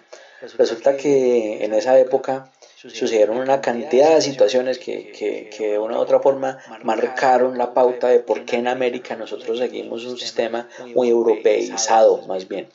Recuerden que en esa época este señor Antonio Nariño, él se fue a vivir a Francia por mandato de sus padres porque estaba exiliado porque lo iban a castigar acá, había hecho una pilatuna. y se fue para allá y se puso a estudiar con un abogado muy famoso allá de Francia. Cuando estalló la Revolución Francesa y se creó la Declaración de los Derechos del Hombre, el hombre viajó con esa declaración a través del océano, la tradujo en el viaje, llegó acá, se la pasó a Simón Bolívar y se hicieron amiguis otra vez de nuevo, ¿no?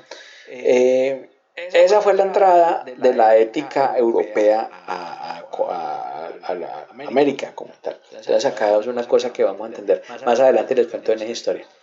Bueno, hablando de la Ilustración, que fue una época que colocó la razón humana a muy alto nivel, podemos entender que ellos decían que sin razón no hay evolución del ser. Pues ya es una cuestión donde trataban de por debajear la superstición y las creencias de ese tipo, y se endiosó el conocimiento y la razón, donde se crearon las principales comisiones científicas. Ya las mujeres podían también participar en esto, bueno, en un grado minoritario, pero también lo podían hacer.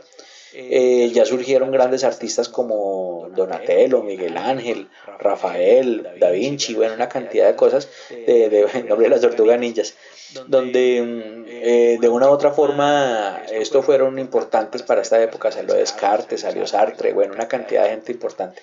En esta época sucedieron dos cosas importantes. Yo les decía a ustedes que una que fue la toma de la Bastilla en la Revolución Francesa, y la otra fue la famosa Revolución Industrial. Esas dos revoluciones marcaron un hito en el mundo moderno como tal, donde en una cosa se habló de los derechos de las personas, donde ya se hablaba acerca de la supremacía del pueblo como tal, y en el otro se habló acerca de la facilidad del trabajo por la creación de máquinas a vapor que de una u otra forma disminuían el trabajo de las personas. Entonces, bueno, eso ya vamos a ver que no es tan así, pero fue una cosa muy interesante. Dentro de las éticas modernas está David Hume. David Hume dice que nosotros orientamos las acciones mediante juicios morales que se apoyan en la vida emocional y no en la razón. Entonces decimos que los juicios morales dependen de los sentimientos y no de la razón. Entonces miren que ahí le coloca una categorización bien importante a los sentimientos como tal y la justificación de los actos morales, y la razón en otra categoría. Entonces miremos que Hume es este primer tipo. De las éticas modernas hay muchos filósofos importantes. Yo voy a nombrar muy por encimita algunos, igual que lo he hecho con otros, pero igual es importante que los conozcamos. Acá tenemos a Kant. Kant propuso tres cuestiones clásicas: el conocimiento, lo que debe hacerse, lo que puede esperarse, y siempre están presentes la crítica, la razón y pura. Kant es famoso por un cuento que es el famoso imperativo categórico. Luego hablamos un poquito de eso más adelante. No quiero enredarlos ahorita con este tipo de cuestiones, pero Kant fue una persona muy influyente en su época. Fue una persona que propuso una cantidad de cosas interesantes que hoy en día todavía están vigentes. Bueno, y quería, para terminar, contarles la historia de un viejito sabrosón que se llama Arthur Schopenhauer. Arthur Schopenhauer, a pesar de ser una persona que para su época era también bastante misógina, una cantidad de cosas, era un enamorado. Entonces, escuchemos la historia del viejito Schopenhauer, que era una historia bien interesante.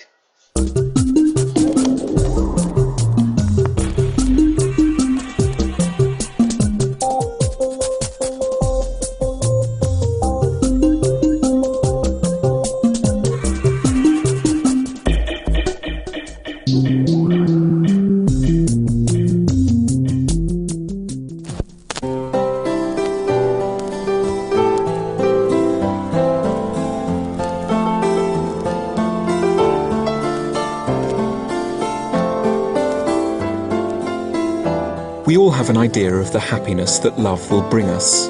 Most of us put the search for love at the very centre of our lives. And yet it's a subject on which philosophy is strangely silent. Given that few of our experiences feel more life-changing or more important, one might have thought that philosophers would take love very seriously, but on the whole they haven't. They see it as a subject that's probably better left to poets, hysterics, and chat show hosts on daytime TV. But there was one philosopher who did take love very seriously. He saw it as one of our central concerns. His name was Arthur Schopenhauer.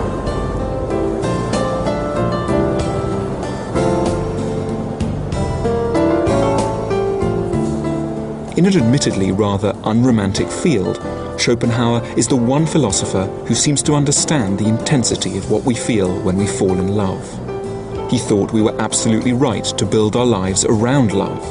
Nothing else in life was quite as important. But the mistake he thought we made was to imagine that happiness had anything to do with it. Dear Michelle, I cannot do this anymore. You know what you want, and I know that I do not want to marry you. It's unfair on you and me to continue anymore. I am so unhappy in the relationship, which I didn't know that. I thought he was happy. And it seems that however hard I try to look into the future positively, the situation does not feel right. By the time you read this, I'll have left for a month or two travelling. It's so hard, but I'm not the right one for you, nor you for me. That's terrible. So and then a P.S. Please don't try and call. It's too upsetting. And I haven't seen or spoken to him since. So what was your first reaction when you read that? I just burst into tears. What do you expect? I chucked myself in the loo and cried. You got a letter at work. Michelle Hutchison's boyfriend of 4 years left this letter, along with all her things from his flat, in a plastic bag at reception where she works.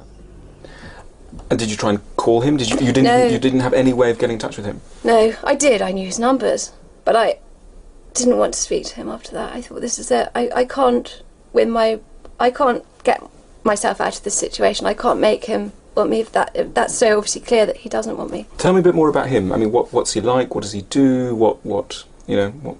How did you meet? That sort of thing. We met through a friend of mine that I lived with at university, and she introduced us at a party, and I practically moved in on the first date. How come? Because it was the summer holidays. So I just finished my degree. Mm-hmm.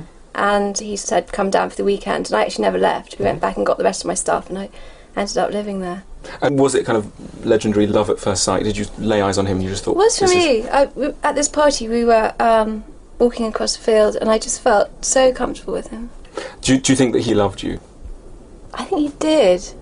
So in that case, why this letter, if he loved you? I mean, I'm not saying he didn't. He loved me, but love isn't enough, is it? At first glance, it's hard to believe that Schopenhauer could really understand the pain that Michelle is going through, or have anything helpful to say to anyone in her situation. He never married, lived alone, and was often bitterly misogynistic. But go to Frankfurt and take a look around the Schopenhauer archive with archivist and keeper of the Schopenhauer in Flame, Joachim Stolberg. There, amongst the rather poignant bits and pieces of Schopenhauer's life, you begin to get a picture of a man who truly deserves the title of philosophy's Dr. Love. Schopenhauer was born in Danzig in 1788, but spent most of his life here in Frankfurt. From an early age, he looked to love for happiness. He was intelligent, confident, good-looking, and after his father died when he was 17, extremely rich. That's him. That's the great man. But success with women eluded him. And his own signature. And that's the earliest. That's the earliest photo that we have of him. With a moustache. I've forgotten the German for moustache again. What's German for moustache? Schnauzbart. Schnauzbart. So he's got a Schnauzbart on. And he's how old? Schnurrbart. And how old is he there? 21. What, 21? And he's writing his thesis. Vincesimo primo. He's writing his thesis. He's interested in women. He's trying to meet them, but has problems meeting them. Okay. Back. Was he attractive to women? War er attraktiv für Frauen? Vielleicht, ja. Kleiner? Ja, kleiner als wir. Kleiner, ja? Kleiner viel, als wir. kleiner. Viel kleiner. Man sieht es an dem Spazierstock. Okay. Wir können ihn herausnehmen. So he was quite a small philosopher, which meant that anyone with theories of small men has plenty to feed on with Schopenhauer. Die Handschrift von Caroline Medon.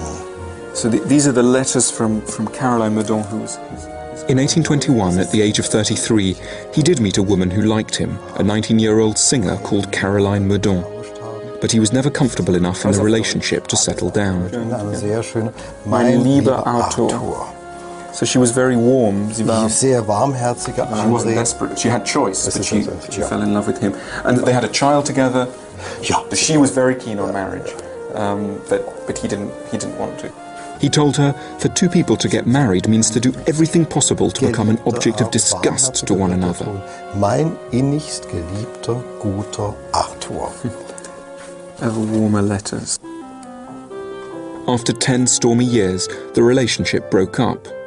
Schopenhauer continued to search for love, but with ever less success. In 1831, he developed a passion for Flora Weiss, a beautiful, spirited girl who had just turned 17. During a boating party, in an attempt to charm her, Schopenhauer started talking to her about his philosophy. He smiled and offered her a bunch of grapes. Flora later confided in her diary, "I didn't want them. I felt revolted because old Schopenhauer had touched them, so I let them slide quite gently into the water behind me."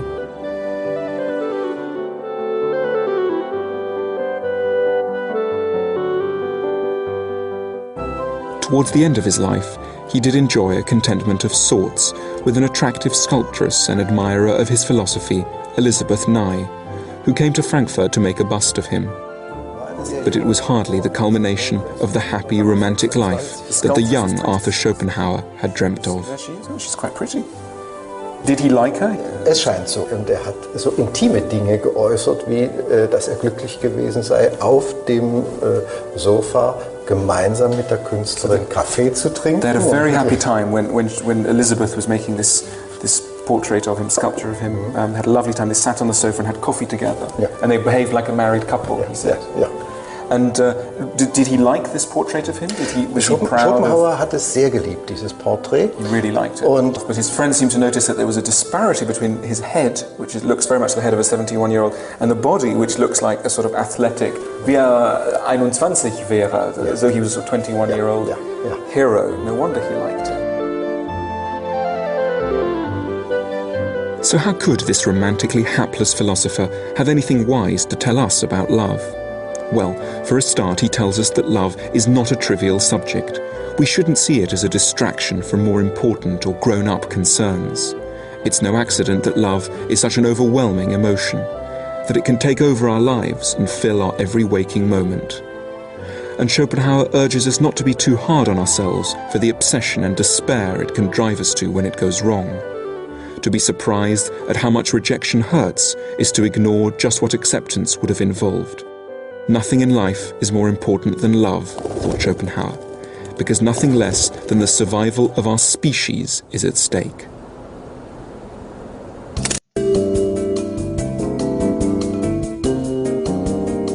We all tell ourselves stories about love. We imagine when we fall for someone that we're finding a partner who's going to make us happy. But Schopenhauer saw it very differently. He thought that we put ourselves through the self-conscious phone calls and the expensive candlelit dinners for one reason only, an overwhelming biological drive to propagate the species. He called it the will to life. Love is a cunning ruse designed by biology to push us towards having children.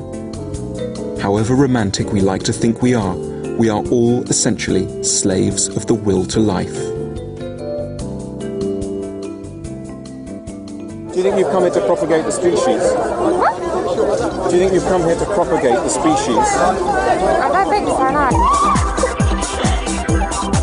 Every Friday and Saturday night, people flock to nightclubs like this. It wouldn't have been Schopenhauer's kind of place. He hated loud noise, but he would have known exactly why so many of us might want to spend our evenings here. Although it might be deeply uncomfortable for us to accept, although it violates our rational self-image, and although it's deeply un-PC to say so, we are all driven here by a blind biological urge to reproduce. Tell me why you've come here tonight, honestly. For a cheesy night out and to grab some filthy birds. Right. Do you think you've come here to propagate the species? I don't really feel like propagating the species at this moment in time. Right, so it's completely unconnected to that, you think? You haven't come here to do that? Myself personally, no, I haven't, no. Good. I think what was key for Schopenhauer is that the will to life can operate, but in a rather unconscious way, so that people are consciously driven to come to a club like this, to have a drink and to have a laugh with friends, or unconsciously driven by a need to reproduce the next generation. When confronted with the question, are you doing this, they'll of course reject it. But Schopenhauer didn't think that that meant that it wasn't actually driving them. It was, but in order for the will to life to be effective, it has to remain unconscious, because no one would consciously take on the burden of reproducing the next generation. What's going on in there that makes you want to hang out here? It's really like we're just going quite for a shag. They're looking for a shag? Really? Can I ask you why you've come here tonight? You want the honest answer? Yeah. Full of birds. They're full of birds? Yeah. You might well object that the last thing on your mind when you ask someone for their phone number in a bar is having a baby. But Schopenhauer insisted that this was precisely what was motivating us, unconsciously. The very moment when two young people fancy one another should be considered as the birth of a new individual, he wrote. His theory explains the intensity with which we feel drawn to the people we fancy. But why do we fancy certain individuals and not others?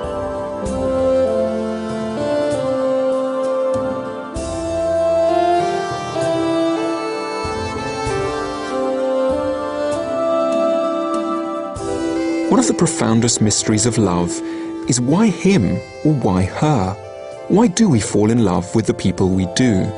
Huge numbers of people leave us cold, even though they may, on paper, be perfect for us. And just as strangely, we find ourselves falling in love with other people who might be quite tricky to live with.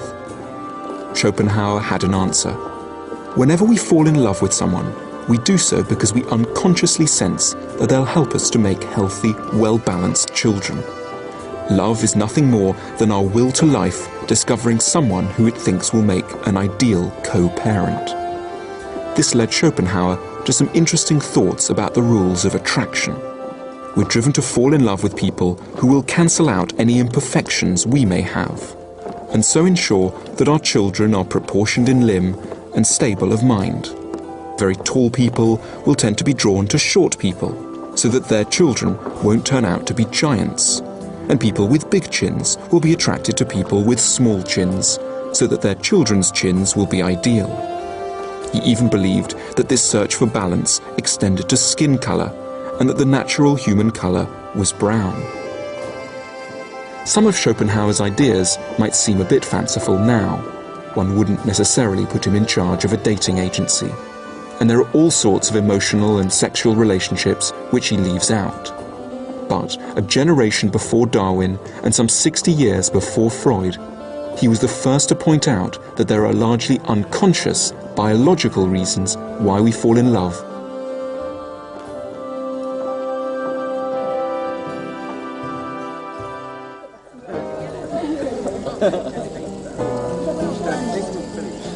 The lover who saves our child from having an enormous chin or from being excessively shy is seldom a person to make us happy for a lifetime. The pursuit of happiness and the production of children are two radically different projects, which love maliciously confuses us into thinking of as one, for as long as it takes to spawn and bring up the kids. Only much later, as our healthy, well-balanced offspring are kicking a ball around the garden, will we realise that we've been fooled? Will divorce or pass family dinners in hostile silence? Schopenhauer offered us a stark choice. It seems as if in making a marriage, either the individual or the interest of the species must come off badly. And he left no doubt that he thought it would be the individual who would suffer most.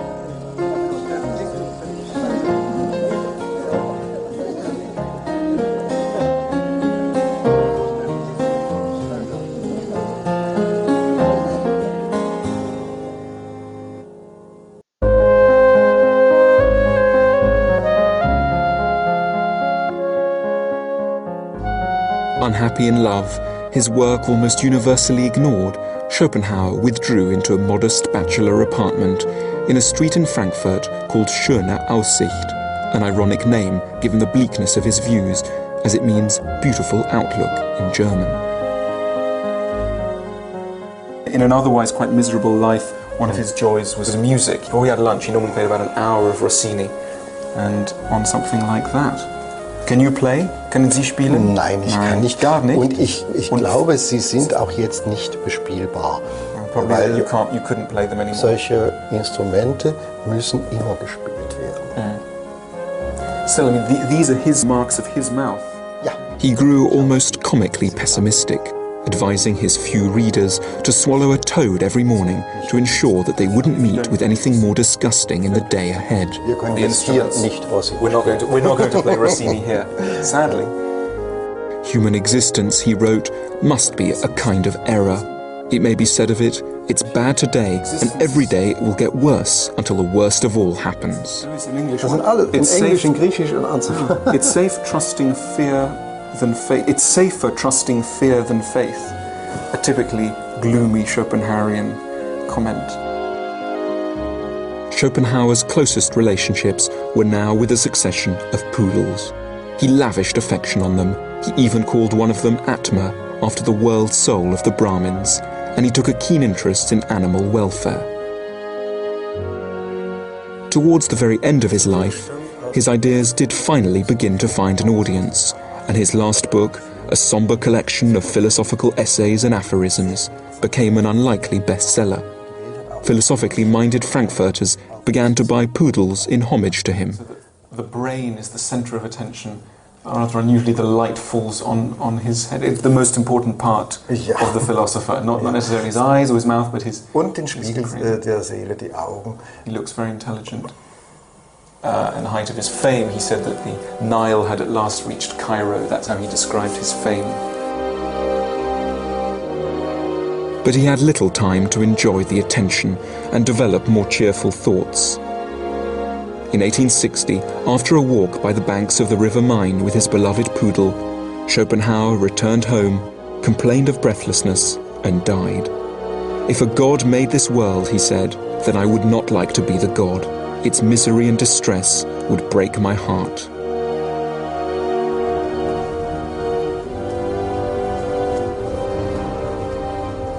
It might seem odd to say that Schopenhauer could have anything helpful to tell us about love, given that he was such a misery himself. But I think he has some very consoling things to say. Firstly, he tells us that we simply have no choice but to fall in love. Biology is stronger than reason, and so we're not unhappy by accident. In essence, we're just like all other creatures in the zoo. We're impelled to find a mate, to spawn offspring and to bring them up, and only a force as strong as love could get us to do so. Schopenhauer took a particular interest in very ugly creatures like moles and aardvarks, and these wild dwarf monkeys. What interested him was the way that these creatures' lives are often extremely hard. They have to survive very harsh winters, they have to live in horrible little underground caves, and they have children that look rather like gelatinous worms, and yet that doesn't stop them trying very, very hard to reproduce. In fact, we see a couple of these wild monkeys having a go at reproduction over there. And he thought that we should take a lesson from our own behaviour from these creatures, which is that we're devoted to reproduction without necessarily thinking about happiness, or rather we think we're doing this for happiness, but rather like monkeys, we're doing so because we have to, because of the will to life. So if reproduction makes us sad, if we don't feel that our marriages have gone well, we should draw a lesson from these creatures here in the cave, and they're doing it not for happiness, but because they have to, because of the will to life. Schopenhauer has another message about love which I think is particularly helpful for us when we've been rejected. We often can't understand why our partner has ended a relationship and take it extremely personally. But Schopenhauer tells us that when someone dumps us, it's not us that they're rejecting. It's not that we're unlovable. It's just that their will to life thinks that they'll be able to produce more balanced, healthier children with someone else. And someone else will come along whose will to life thinks we'd be ideal for that purpose, even if only because our nose and their nose will make a desirable combination. We might have been happy with the person who rejected us, but nature wasn't, and for that reason, we have to learn to let them go. Do you think you'll go out with a different kind of man next? Not necessarily. You haven't been out with anyone since? No. Does the thought even, it's just horrific? The thought just makes me panic, the thought of risking everything all over again, and I gave so much into that relationship that I can't imagine. Was it the most important thing in your life? Definitely was. Yeah, I would have given up everything for that person. What way, everything? What, you would have moved country? I would have moved country, I'd have left my job, and I absolutely loved my job. I would have done anything. Anything more or less that he told you that was right for the relationship? huge sacrifice. I think one nice thing is, if someone knows you and then they reject you, you tend to think, well, they've known my personality. They know you inside out. They know me inside out, and they've said no. Yeah. Which is horrible. I mean, they haven't just taken a casual glance, they've taken a deep glance, and they've said no. And I think what Schopenhauer says is, in a way, they have only taken a casual glance, because really what they're looking at is not your psychological self, but as it were, your biological self. That in a sense, the end of most relationships occur in the conscious mind as, I no longer fancy this person. And what that really means is, they're not really right for me for children. You know, at that level, it is very animal, and so we mustn't interpret it consciously, and we mustn't take it personally. I can't have the person I want. Isn't that sad? It is sad. It is sad. Isn't that tragic? No, it is tragic. It is tragic. But maybe in a way, there's a certain consolation in becoming aware of the tragic forces of nature. That in a way, you know, and seeing. Sort of rise, you know, rather like being in an aeroplane, looking down on the world and thinking, well, you know, this is the crazy world we live in.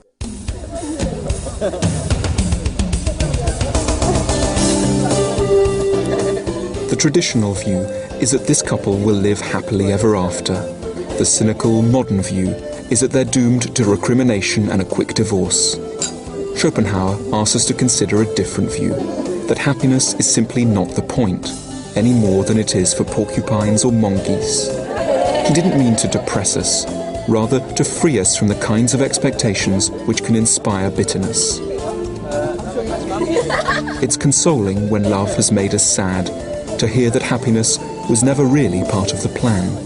The darkest thinkers can sometimes, paradoxically, be the most cheering. One last question, which my will to life is asking me to ask you, which is, are you free for dinner tonight? Would you be free for dinner tonight? Maybe. Okay. Thank you.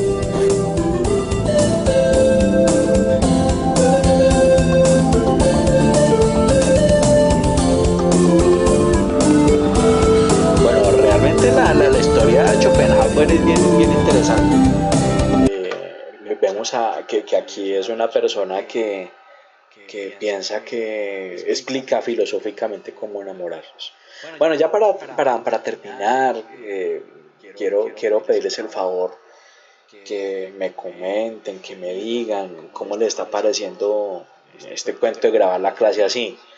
Igual, yo ya mañana mismo por la mañana, o sea, hoy es jueves en la noche, ya mañana por la mañana grabo las otras 3 sesiones, para que de pronto, si ustedes no pueden asistir presencialmente, pues tengan por lo menos este recurso. La idea es que ustedes también con el material que se les suministra, ustedes lo puedan descargar, lo puedan ver, lo puedan mirar, lo puedan ver varias veces. El tablero del curso está disponible para que ustedes pregunten y hagan algún tipo de intervenciones. Bueno, compañeros, entonces espero no demorarlos mucho y nos vemos entonces. Cuídense mucho, lávense las manos. Hasta luego.